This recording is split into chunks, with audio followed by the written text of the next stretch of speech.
이 사진은 우리나라 일제강점기 때 북한 교회 모습입니다. 당시 북한을 중심으로 이 한반도에 복음의 대부흥운동이 일어났고 평양은 동방의 예루살렘이라면 별명이 붙을 정도로 수많은 사람들이 예수를 믿었습니다. 이런 북한교회의 힘이 얼마나 강력했던지 일제강점기 35년 동안 한국교회가 무너지지 않고 이 시기를 잘 이겨내고 지켜냅니다. 그런데 문제는 해방된 후 1945년 이후에 북한 지역의 교회들이 공산주의에 의해서 단 2, 3년 만에 멸망합니다. 이것은 북한의 이 공산화 과정이 오늘날 현재 우리 대한민국에 주는 경고의 마지막 메시지가 담겨 있습니다. 1945년 9월 19일입니다. 마침내 김일성이 소련에서 블라디보스톡에서 소련배를 타고 북한의 원산에 도착합니다.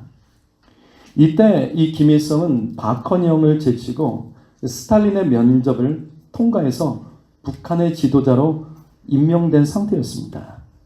그런데 이때 김일성이 북한으로 오는 이 배 위에서 사람들의 눈을 피하기 위해서 사용했던 이름이 자신의 본명인 김성주입니다. 오늘날까지도 북한에서 이 김일성의 항일투쟁 최대의 업적을 자랑하는 것이 있습니다. 혹시 뭔지 아세요? 보천보 전투입니다. 김일성이 동북 항일 군대 90명과 광복군인회 군인 80여 명, 총 170명을 데리고 함경남도 갑상군 보천면의 보천리에 오늘날로 말하면 파출소를 습격합니다. 당시 또 오늘날처럼 파출소에는 경찰들이 많지 않았습니다. 보천보의 파출소에는 일본 경찰 3명 있었고 조선인 보조원 2명이 있었습니다. 그런데 김일성이 이끄는 이 170여 명의 항일 군대가 이 파출소를 공격했지만 5명 모두 도망칩니다. 그런데 여기서 2명이 죽어요. 누가 죽냐면 일본인 순사 딸 2살짜리 여자아이가 죽고 요리사 1명이 죽습니다. 유탄에 맞아서 그 자리에서 죽어요. 즉 민간인 2명이 죽은 것이 김일성의 보천보 전투입니다. 그러자 별로 성과가 없자 김일성이 보천보 일대의 수방소, 우체국, 학교를 불지르고 상점 등을 약탈하고 도망칩니다. 그러자 이 일본군들이 추격을 해요. 그래서 추격하는 군대 7명을 죽입니다. 이게 보천보 전투입니다. 그리고 이 일로 인해서 김일성이 현상수배를 당해요. 1937년 11월 13일 날 일본군에 의해서 결국은 김일성이 사살되고 목이 잘립니다. 그때 김일성 나이가 36살. 이 화면은 김일성이 참수당했다는 내용으로 당시의 경성일보, 매일일보, 조선일보, 동아일보 등에 상세하게 기록되어 있어요. 아니 그러면 김일성이 죽었는데 지금 김일성은 뭐죠? 자, 이거예요. 일본군을 교란하기 위해서 김일성이 분명 죽었지만 관례적으로 다른 사람 내세워서 김일성이 죽지 않았다. 이 사람이 김일성이다. 그렇게 이름을 사용하며 김일성 행세를 합니다. 그 사람이 우리가 알고 있는 북한의 김일성, 김성주입니다. 그런데 현재 대한민국에는 이러한 역사적 사실을 아직 믿지 않는 사람들이 많이 있습니다. 김일성이 가짜라는 증거, 이 사실은 매우 간단해요. 북한의 김일성의 동생들의 이름이 뭔지를 알면 됩니다. 여러분 김일성은 3형제예요. 그 중에 첫 번째가 김일성이고요. 둘째 이름 아세요? 김철주입니다. 이 화면은 2016년도 연합뉴스 기사입니다. 북한에서는 김일성의 동생의 이름을 분명히 김철주로 정확히 밝히며 탄생 100주년 사업도 했습니다. 막내 동생 이름이 있습니다. 김영주죠. 1920년에 태어나서 지금까지도 장수하며 살고 있습니다. 초대 이 북한의 내각의 부주석을 맡았습니다. 형이 주석, 동생이 부주석. 이처럼 김일성의 동생 이름이 김철주, 김영주, 주자 돌림입니다. 이것만 봐도 김일성의 진짜 이름은 성주가 맞습니다. 그러면 다시 북한의 김일성이 김성주라는 또 다른 증거는 무엇인가? 그거는 김일성의 고향과 나이를 알면 간단합니다. 여러분, 북한의 김일성의 고향이 어디죠? 평양이죠. 평양 대동강에 있는 대동군에서 1912년에 태어났습니다. 그래서 자신의 고향인 평양 만경대를 성주로 만든 거죠. 그러면 보천보 전철을 이끌었던 진짜 김일성의 고향은 어딜까? 진짜 김일성. 함경남도 해산에서 2001년도에 태어났습니다. 진짜 김일성은 대단한 사람이에요. 이 사람은 모스크바 공산대학까지 나온 엘리트입니다.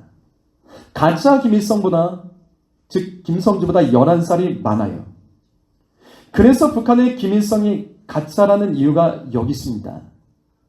여러분, 이런 질문을 해보죠.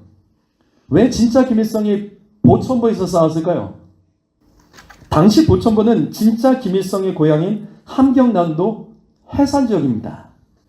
다시 말해서 해산 출신의 진짜 김일성은 누구보다도 이 보천보 지역을 잘 알고 있었고, 이 지역 사람들과 함께 같이 경찰서를 공격하고 신속하게 도망쳤던 거예요. 그래서 평양의 대동강 출신의 김성주는 가짜 김일성이죠. 이렇게 해서 1945년 10월 14일 날 김성주가 신분을 세탁해서 약 6만 명의 평양 군중 앞에서 보천보의 항일운동의 이 영웅 김일성으로 소개됐을 때 이 평양 시민들이 웅성거린 거예요. 왜냐하면 자신들이 생각했던 사람과 달리 너무나도 젊은 겁니다. 사람들이 생각하고 있는 김일성은 좀 중년의 노숙한 남성일 것이라고 여겼는데 33살에 이 화면처럼 이 젊은이가 나타나자 사람들이 당황합니다.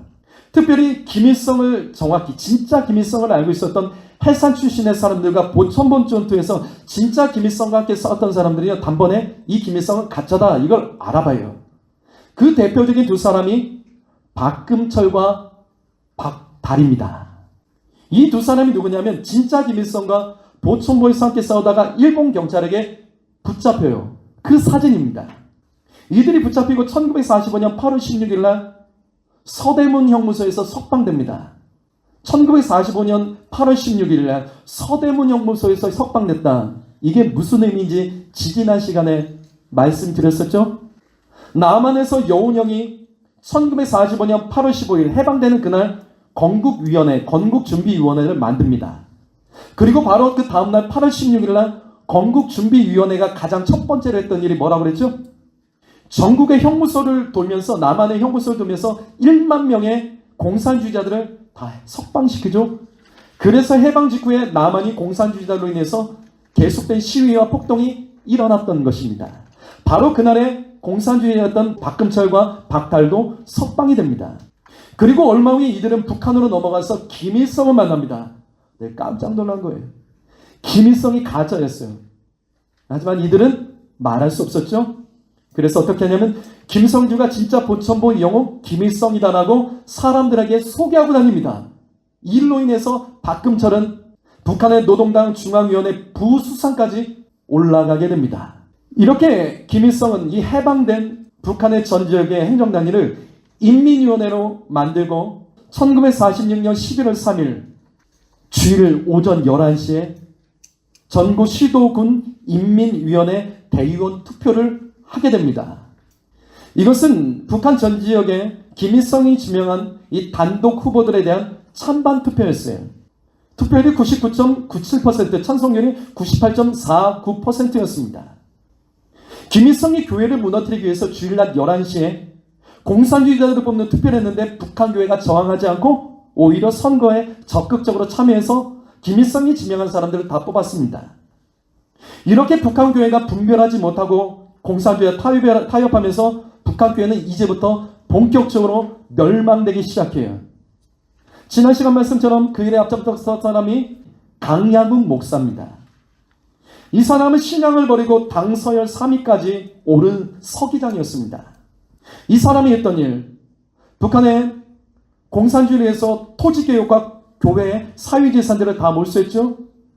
그리고 북한교회가 다시는 자립할 수 없도록 헌금까지 막았죠. 또 북조선 기독교도 연맹을 만들어서 북한 교회를 김일성에게 다 갖다 바칩니다. 이렇게 해서 북한의 가장 영향력 있는 집단이었던 교회가 멸망당하고 그 공로로 강야국이 후에 부주석까지 올라갑니다. 한편 1947년 2월부터 기독교와 천주교에 대한 실태조사와 정비사업이라는 것을 실시합니다. 이때 어떤 일을 하냐면 일정한 신자 수에 미달하는 교회는 김일성이 폐쇄했습니다. 그리고 그 교회를 각 지역의 인민위원회 사무실과 공산당을 위한 시설로 교회를 사용해요. 근데 여기서 끝나지 않았어요. 이때 성도들의 예배를 막기 위해서 이 김일성이 무엇까지 한 줄 아십니까? 한시적으로 일요일을 노동일로 정했어요. 그러니까 일하는 날로 정하고 월요일을 휴일로 바꾸니까 어떻게 돼요? 주일 예배를 북한 성도들이 못 드렸습니다. 결국 이 같은 과정을 통해서 35년 동안 일자 치하에서도 견뎌냈던 북한 교회가 공산주의 앞에서 2, 3년 만에 멸망당하고 맙니다. 그리고 많은 북한 교회의 성도들이 신앙의 자유를 찾아서 남쪽으로 내려오든지 이제 북한의 지하교회로 숨어들게 되죠. 그렇다면 모든 교회와 성도들이 영적으로 잠들어 있었던 것일까? 그것은 아니에요. 1945년 11월 23일입니다. 신의주에서 기독교 중학생들을 중심으로 약 5천여 명의 중학생들이 공산주의 강압정책에 반대하며 일어난 반소련, 반공산주의 시위운동이 있었습니다. 그것이 바로 신의주 반공 학생 사건입니다. 소련이 5천 명의 중학생들에게 탱크까지 몰고 가서 기관총을 쏘면서 그 시위 현장을 피바다로 만들어요. 그리고 이때 김일성이 약 1천여 명을 체포합니다. 이때 체포된 사람들이 누구냐면 중학생들이 시위를 할 수 있겠느냐. 누가 지혜에서 부추겼겠지. 그 기회를 통해서 신의주의 반공산주의자들과 기독교인들의 싹쓸이해서 다 잡아가요. 그 중에 200명은 시베리아로 끌려가서 다 죽습니다. 이 사진은 신의주 반공 학생 사건, 이때 학살당한 자녀의 유고를 가지고 그의 어머니가 남한으로 내려옵니다. 그 사연을 동아일보에 보도된 기사예요. 이 사건으로 인하여서 북한 지역의 많은 기독교 학생들과 가정들이 공산주의 실체를 알고 남한으로 내려왔는데 남한에 내려보니까 어때요? 공산주의가 없을 줄 알았는데 남한에 공산주의자들이 더 가득한 거예요. 북한에서 공산당의 가족 있고 재산을 빼앗기고 남한에 내려왔는데 남한에도 공산주의자들이 활개를 치고 있으면서 남쪽으로 내려온 이 월남한 사람들에 대해서 조국의 배신자라며 죽이고 다시 김일성에게 충성을 강요했었죠. 그래서 이 월남한 학생들, 청년들이 자신의 가족과 살고 있던 지역을 지키기 위해서 공산주의와 싸우게 결성해서 만든 단체가 지난 시간에 말씀드린 뭐죠? 서북청년단 정확히 하셔야 돼요. 우리가 그 시대에 살지 않았기 때문에 함부로 말하는데 그렇지 않습니다. 아니 뭐 하려고 북한에서 내려온 사람들이 공산주의와 싸우기에 이걸 만들어서 남노당과 싸우냐고요. 살기 위해 싸운 겁니다. 여러분 시대적 상황과 이 아픔을 함께 보셔야 됩니다. 그런데 여러분 어느 순간에 우리나라 교과서에 북한 최초의 반공운동이 신의주 학생운동이 교과서에서 지금 삭제된 것 아십니까? 이미 국민들이 좌파 지도자들을 뽑았어요. 그러면서 6.25 전쟁에 북한의 도발, 이와 같은 사실, 중공군들의 만해, 그러나 이것에 맞서 싸운 국군과 미군의 수고, 희생들 생략하고 이상한 내용을 강조하고 있죠. 교과서에서 반공에 대한 상당수의 내용이 삭제됐습니다. 지금도 삭제되고 있습니다. 여러분 이것을 우연이라고 생각하지 마십시오. 지금 대한민국은 북한의 역사관을 따라가고 있습니다. 북한 교회를 대표하는 교회가 평양의 장대영 교회입니다.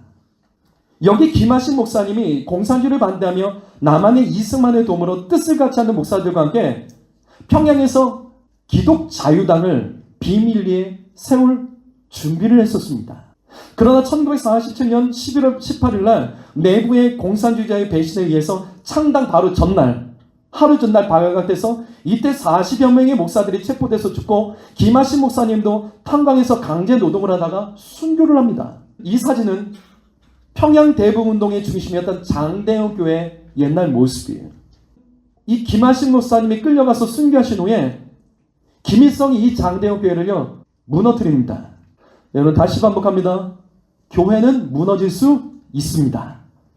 국가의 권력과 정치의 체제에 의해서 얼마든지 교회는 무너질 수 있습니다. 하나님께서 지키시겠지? 아니요. 지킬 능력이 없으면 교회는 무너져요. 옛날 얘기 같죠. 현재 공산주의 국가인 중국에서도 일어나는 일입니다. 중국에서 당국의 통제를 받지 않는 교회를 폭파시켜 탈레반의 만행과 다를 게 없다는 비판이 거셉니다. 중국 당국의 종교 탄압 우려가 커지고 있습니다. 고서정 기자입니다. 중국 산시성 림펀시.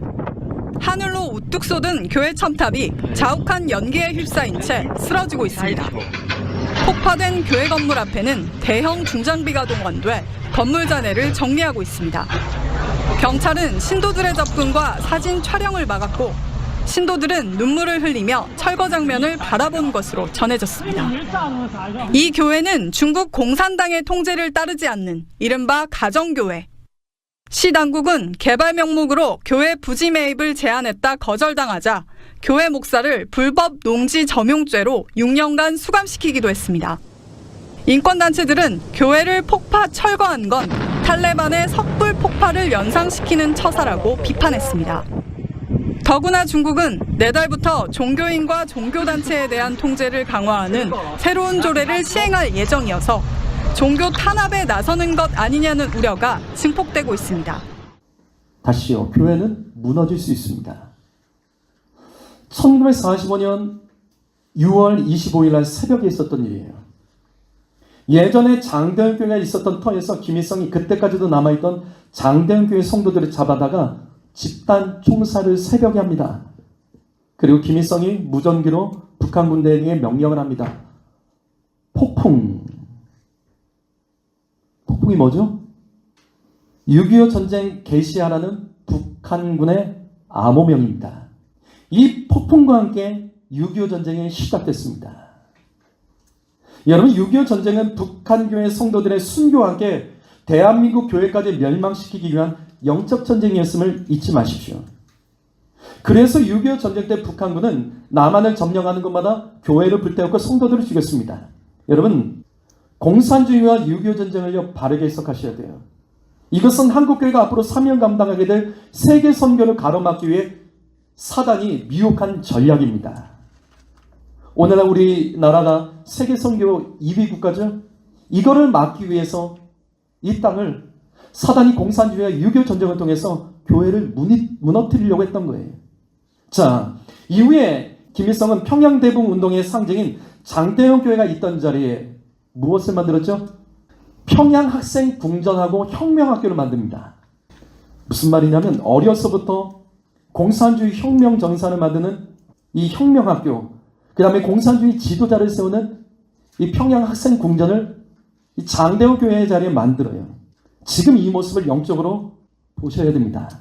나라와 민족을 위한 복음의 지도자를 세워나갔던 이 평양 장대현 교회가 지금은 다음 세대 공산주의 지도자들을 만드는 곳으로 바뀌었습니다.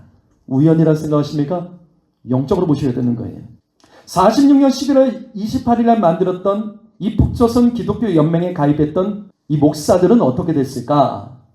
강양훈 목사는 이들을 통해서 북한교회를 멸망시킨 후에 6.25 전쟁이 일어나기 전날 밤에 6월 23일에서 24일 날 양일에 거쳐서 이 북조선 기독교도 연맹에 가입했던 목사들을 찾아서 창고에 몰아넣고 불을 지르고 총을 쏴서 다 죽입니다. 다른 쪽 대동강 한쪽편에서는 목사 53명을 떼죽임 당하도록 몰살했습니다. 왜 그러면 김일성은 6.25 전쟁 전에 왜 목사들을 죽였을까? 6.25 전쟁 때 혼란스러운 틈을 타서 북한 지하교회가 후방에서 반란을 일으키지 못하도록 목사를 이때 다 죽인 거예요. 그럼에도 불구하고 하나님께서는 북한 땅에 복음 위에서 살려둔 자들이 있었습니다. 1957년 8월 27일 날 북한 최고인민회의 대의원 선거가 있던 날입니다. 한경북도 지역에서 투표함에 나온 투표용지와 유권자의 숫자가 약 2,000명 정도의 차이가 났습니다. 그래서 당국에서 비밀경찰 200명과 중앙당 집중지도반 500여 명을 투입해서 용천 지역이라는 지역을 중심으로 해서 막 수색을 했어요. 그때 밝혀진 것이 뭐냐면 이만화라는 목사의 전도위에서 숨어서 예배드린 성도가 2,000명 있었습니다. 이만하 목사는 성도들에게 교회를 멸망시킨 이 김일성을 지지하는 투표 우리 참석하지 말자라고 했어요. 이에 성도들이 투표장에 갔지만 투표용지를 투표함에 넣지 않은 사건입니다. 결국 이 사건으로 이만하 목사와 함께 핵심 성도 36명이 총살당하고 나머지는 강제 노동 수용소에 가서 죽었습니다. 저는 이 지점에서 이런 질문을 하고 싶어요. 이만하 목사가 김일성을 지지하는 투표하지 말라고 한 것은 목사가 정치 얘기한 거예요? 야, 우리 투표하지 말자. 정치 얘기한 거죠. 괜히 목사가 정치적으로 선동해서 결과적으로 2,000명이 죽게 만든 건 맞습니까? 우리 이렇게 해석해야 되는 거예요? 그래요. 세상 사람들은 그렇게 얘기할 수 있습니다. 그러나 같은 목사와 성도들은 그렇게 얘기하면 안 되죠. 현재 코로나로 인해서 많은 한국교회가 예배 못합니다. 하나님 눈치보다 세상 눈치 보면 예배 못 드립니다. 그럼에도 불구하고 아직 한국교회에서 예배하는 교회가 약 40%입니다. 그러다가 코로나가 퍼져나간 몇 교회들이 분명 있습니다. 그러자 뉴스에서 신문들이 마녀 사냥하듯이 욕을 하기 시작합니다. 하지만 제가 화가 나는 게 뭔지 아세요? 이런 시기에 예배드렸다고 교회와 성도들까지 예배드린 교회를 욕하는 것은 아니죠. 그건 아니죠. 뉴스를 보니까 진행하는 방송의 앵커나 패널들이 나와서 얘기하더라고요. 나도 기독교인인데 이런 때 예배드린 것은 아니다 라고 말하더라고요. 이거 너무한 것 아닙니까? 차라리 자신이 기독교인이라고 말을 하지 말던지요. 이번 주에도 구청 공무원이 와서 예배 현황을 조사하려고 이 교회에 찾아왔습니다. 우리 교회는 매일 예배를 드린다고 말하니까 그 공무원이 말합니다. 나도 예수 믿는데 이런 때는 예배 드리지 말라고요. 성도가 목사에게 말합니다. 예배 드리지 않는 게 맞다고요. 이거 너무한 거 아니에요? 그냥 공무원으로서 예배 드리지 말라고 하든지. 그런데 예수 믿는데 이건 아니라고 말을 한 거예요. 아니 세상 사람 그럴 수 있다니까요. 그러나 교회들끼리 성도들끼리 손가락질하는 것은 너무한 것 아니에요? 이런 생각 안 해보셨습니까? 하나님께서 코로나 가운데 예배하는 교회를 찾고 계시고 예배를 기뻐 받으신다는 생각 왜 안 하십니까? 절대로 하나님은 그럴 일이 없다. 이 땅이 이런 상황에서 하나님께서 예배 안 드리는 걸 원하신다. 정말 그 자신이 있으십니까? 차라리 예배 드리다가 어려움 당한 교회들 빨리 문제를 해결하려고 하고 기도를 하셔야지 맞는 거죠. 하나님 예배 가운데 교회들 지켜달라고 기도하는 게 맞는 거죠. 주의 보혈로 하나님 코로나 덮어주시고 넘어갈 수 있게 도와달라고 기도하는 게 맞는 거죠. 제가 이 말씀을 드린 이유는 북한교회가 왜 멸망당했을까요? 김일성 때문에 북한교회가 멸망당했을까? 네, 맞습니다. 그런데 김일성에게 교회를 갖다 바친 사람들은 교회였습니다. 공산주의에 외롭게 싸웠던 몇몇 교회가 있었지만 북조선 기독교도 연맹해서 그 교회들을 손가락질하며 교회에다가 김일성 초상화까지 걸라고 강요하며 교회는 세상 정치에 관여하면 안 된다며 결국 개교주의와 북한교회가 하나 되지 못해서 교회 때문에 북한교회가 멸망당한 겁니다. 다시 말씀을 돌아갈까요? 용천에서 2,000명의 성도들이 공산주의에 반대하는 것 때문에 김일성이 화가 나요. 그래서 그 다음해인 1958년에 무엇을 하냐면 9월 9일 김일성 정권은요. 북한 전 지역을 탈탈 털어서 숨어있는 교회들 차단해서 폐쇄하라는 지시를 내립니다. 1962년에는 집사 이상의 신자들을 색출해서 그중에 공산당 간부는 핵심 간부는 다 처형했고 나머지 신자들은 반동을 몰아서 수용소에 보내든지 외딴 지역에 쫓아냈습니다. 우리 교회도 그 자녀가 있죠. 재작년에 탈북한 그 현희 할머니가 원래 평양에 살다가 기독교인으로 적발당해서 이때 적발당해서 함경도로 쫓겨났다라고 들었습니다. 그의 그 아버지가 중국에서 일하다가 복음 듣고 예수 영접한 다음에 북한에서 복음 전하다가 정치범 수용소에 끌려가서 지금은 행방을 모른다고 얘기를 들었어요. 이렇게 북한교회가 멸망했습니다. 북한교회가 공산주의에 대해서 하나 되어 정하지 않고 침묵하고 타협했기 때문에 무너졌습니다. 그리고 교회가 국가의 지도들을 잘못 뽑고 잘못 지지해 주었기 때문에 북한교회 멸망했습니다. 김일성 부모 볼까요? 어머니가 강반석 권사, 아버지가 김영직 집사, 김일성의 외할아버지가 북한 칠곡교회 강본욱 장로. 여기 강반석 권사 김영직 집사가 미국인 선교사의 중매로 만나서 결혼한 거 아세요? 믿음의 가정을 이루고 낳은 자식이 북한교회를 멸망시킨 김일성입니다. 1989년에 문익환 목사가 북한 가서 김일성 만납니다. 이때 김일성이 했던 말이 있어요. 3일 예배날 어머니와 함께 예배당에 다녔다. 김일성은 어릴 적부터 수요 예배까지 드렸다는 자랍니다. 어머니는 죽을 때까지 기독교 신자였고요. 그런데 이런 김일성이 공산당의 우두머리가 되어 북한교회 멸망시키고 성도들을 죽였습니다. 사랑하는 성도 여러분, 내 가족 중에 김일성은 없습니까? 교회 안에 김일성이 자라고 있진 않나요? 우리나라 청와대, 국회, 행정부, 사법부에 김일성 없습니까? 영적으로 분별하셔야 됩니다. 교회 안에서도 나올 수 있습니다. 오늘날 이런 한국교회 목사들이 있습니다. 인천 상륙작전을 기념하는 맥어더 장군의 동상에 화형식이 일어났었죠. 불을 지른 사람이 있습니다. 이 사람이 누구냐면 목사입니다. 북한의 핵미사일에 대해서 침묵하면서도 미군 철수 세계 비핵화를 외치며 시위하던 목사였습니다. 그는 이 모습을 자신의 페이스북에 자랑스럽게 다 올렸어요. 근데 웃긴 일이 벌어져요. 공공장소에서 공공기물에 불을 지르고 신고가 돼요. 경찰과 소방차까지 출동했죠. 근데 경찰이 조사를 하자는 거예요. 이 사람이 당황을 합니다. 그래서 이 사람이 어떻게 하죠? 자수했습니다. 직접 경찰서를 찾아가서 내가 이런 사람이라고 자수를 했어요. 뭐 어떻게 됐을까? 경찰 조사 3시간 만에 그냥 풀려났습니다. 왜 풀려났냐? 방화를 했던 시간이 새벽 3시였습니다. 인적이 드문 시간이고 피해자도 없고 큰 불이 아니었기 때문에 공공에 위협이 되지 않는다. 그래서 그냥 보냈어요. 이 사람이 어떨까요? 화가 났어요. 나는 잡혀서 이름이 나야 되는데 결국 다시 10월 23일에는 보십시오. 불이 더 커지죠? 맥어더 동상에 더 큰 불을 저지릅니다.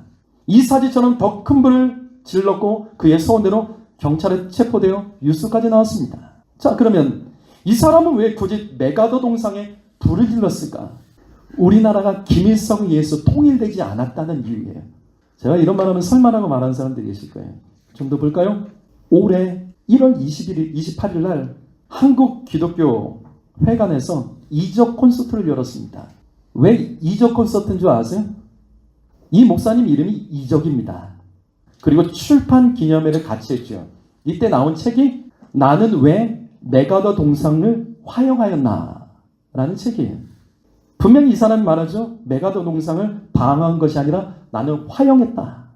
맥어더의 인천 상륙작전 때문에 우리나라가 김일성에 의해서 통일되지 않고 쪼개졌다는 거예요. 그거 열받아서 불지른 겁니다. 그런데 이 일을 교회의 헌금으로 만들어진 기독교 회관에서 개최됐습니다. 이상하죠? 여러분, 맥어더 동상 철거는 진보단체에서 오래전부터 추진했던 일입니다. 맥어더 때문에 남북이 두 동강이 났다면서 맥어더 동상 두 동강 내라면 쪼개야 된다면서 시위를 계속했었어요. 교회와 목사들도 함께 이 짓을 합니다.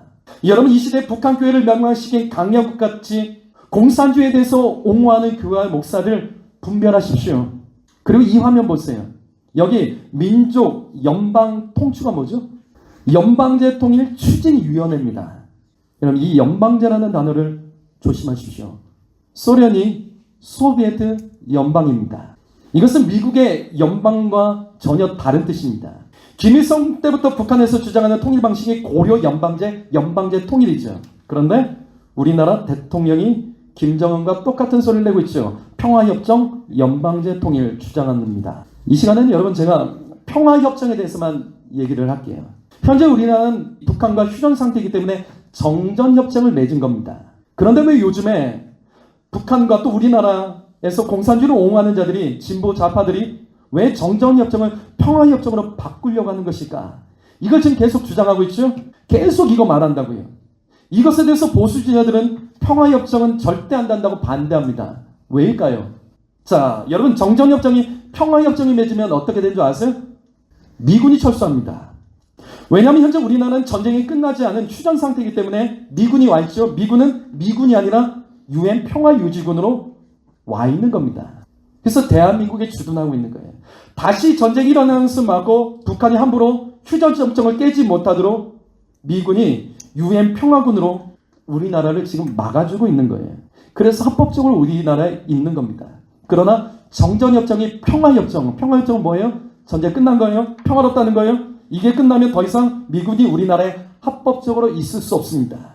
이 하나의 말 차이가 이런 일을 만들어가는 거예요. 그런데 대한민국에 평화협정을 주장하며 기도하는 교회 목사들, 장로들, 성도가 있습니다. 그래야지 통일돼서 복음을 빨리 전할 수 있다고요. 그러나 절대 안 됩니다. 평화협정은 연방제 통일로 가는 거예요. 연방제 통일은요, 1국가 2정부예요. 무슨 말이냐면 북한 체제 그대로 둔다는 거예요. 김정은 너가 다스리라는 거예요. 그 체제는 그냥 둔다는 거예요. 그러면 그 상태에서 복음이 들어가냐고요. 그래서 김정은과 평화협정 맺어도 복음은 못 들어갑니다. 속으시면 안 됩니다. 친공산주의가 되어가는 대한민국을 영적으로 보십시오. 이 기사는 2012년에 김일성 외삼촌에게 건국 훈장을 줬어요. 2016년에 발표된 기사입니다. 좌파의 주장은 이겁니다. 강진석이 김일성의 친척이지만 김일성 정권이 수립되기 전에 죽었기 때문에 훈장 받을 만한 사유가 있으면 받아도 된다는 거예요. 그런 것 같죠?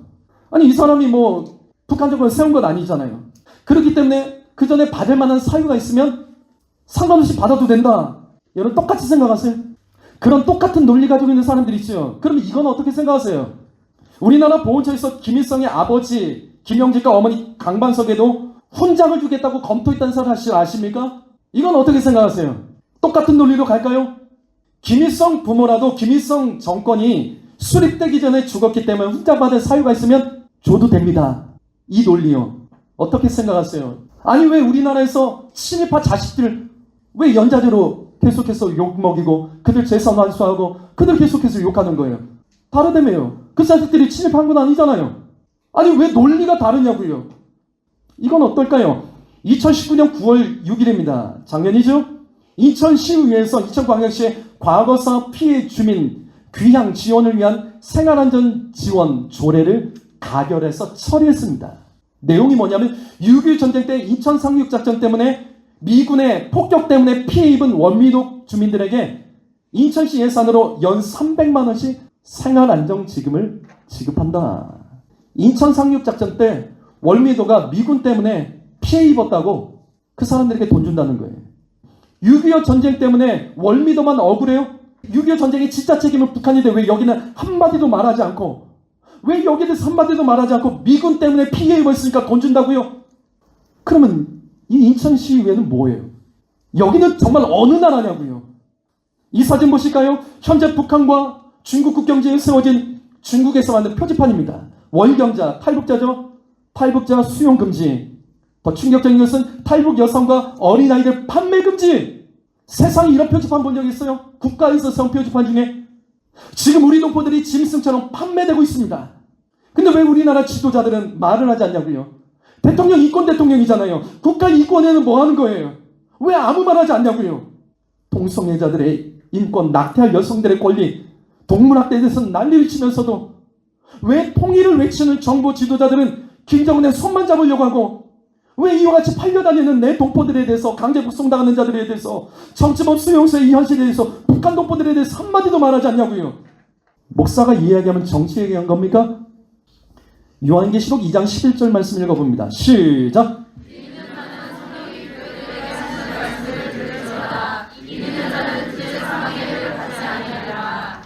요한계시록 2장과 3장은 당시 소아시에 실제로 존재했던 7교회에 대해서 예수님께서 말세를 살아가는 교회들을 깨우는 말씀이에요. 이때 7교회를 향해서 항상 맨 마지막 결론에 끝나는 말씀이 바로 이겁니다. 귀 있는 자는 성령이 교회들에게 주시는 말씀을 들을지어다. 여기서 중요한 단어는 뭐냐면 교회가 아니고 교회들입니다. 무슨 뜻이죠? 그 교회에게 주신 말씀이 아니라 그 교회를 통해서 다른 교회들 너희가 들으라는 거예요. 요한계시록에 소개된 7교회의 모습은 지금 말세를 살아가는 이 땅의 모든 교회들을 깨우기 위해서 주님이 주신 말씀입니다. 너희들 이 교회의 모습을 통해서 다른 교회들도 깨어나라. 교회들, 귀 있는 교회들은 깨어나라. 그런데 이 7교회에 대한 말씀의 결론에서 귀 있는 자는 성령의 교회들에게 하시는 말씀을 들을지어다와 함께 항상 똑같은 단어가 하나 더 나와요. 그것이 뭐냐면 이기는 자입니다. 이기는 자에 대한 약속이 반드시 나옵니다. 그럼 무슨 뜻일까요? 요한계시록은 말세 교회들에게 이기라고 주신 말씀이에요. 이기려면 어떻게 해야 돼요? 성령이 교회들에게 하시는 음성을 듣고 깨어나야 됩니다. 분별하고 시대를 분별하고 주님의 명령하신 사명을 깨어 감당하면 그 사람이 이기는 거예요. 주님은 성도들이 아니라 교회들에게 말씀하셨습니다. 성도 여러분, 혼자 신앙생활 하지 마세요. 내가 이기는 게 아니라 교회가 이겨야 돼요. 나와 내 가족이 승리하는 것이 아니라 한국교회가 승리하지만 이 시대에 말세 사명 감당할 수 있습니다. 교회가 중요합니다. 북한교회가 공산주의를 이기지 못해서 합법적으로 멸망당한 겁니다. 성도들이 문제가 아니라 교회가 문제였다고요. 4월 15일 날 총선이 있습니다. 교회가 깨어야지만 이길 수 있습니다. 피 흘리지 않고 대한민국 공산화를 막을 수 있는 길은, 합법적으로 막을 수 있는 길은 선거입니다.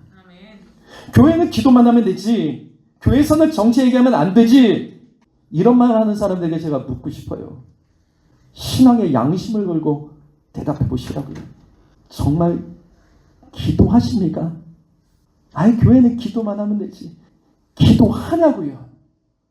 기도 못합니다. 뭘 기도할 건데요? 아니 어떻게 기도할 건데요? 나라를 알아야지 기도하죠. 여러분, 교회가 시대와 정치를 바르게 분별하지 못하면 성도가 나라를 위해서 기도할 수 없습니다. 시대와 정치를 모르고 어떻게 뭐라고 기도할 건데요? 하나님 그냥 우리나라 잘 되게 해주세요. 그 이상 뭘 할 건데요? 지도자를 아냐고요? 이 나라를 아냐고요? 모르면 모르기 때문에 기도 못하는 겁니다.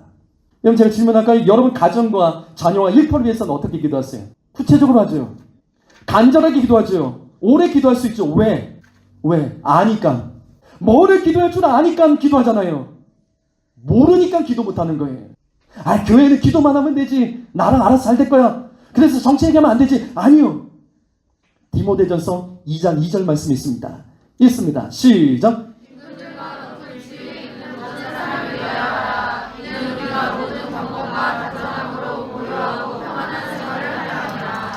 우리가 이 시대의 정치를 바르게 알고 나라의 지도자를 위해서 기도해야 되는 이유요, 경건하고 단정하고 고요하고 평안한 생활을 하려고.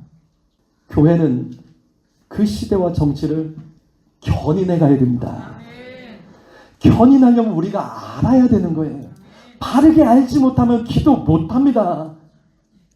우리가 이 땅을 바르게 알고 기도할 때 우리가 경건하게 신앙의 자유를 갖고 신앙생활을 할 수 있는 거예요. 그리고 이 나라가 단정하고 고요하고 샬롬의 삶을 살아갈 수 있는 나라가 될 수 있는 겁니다.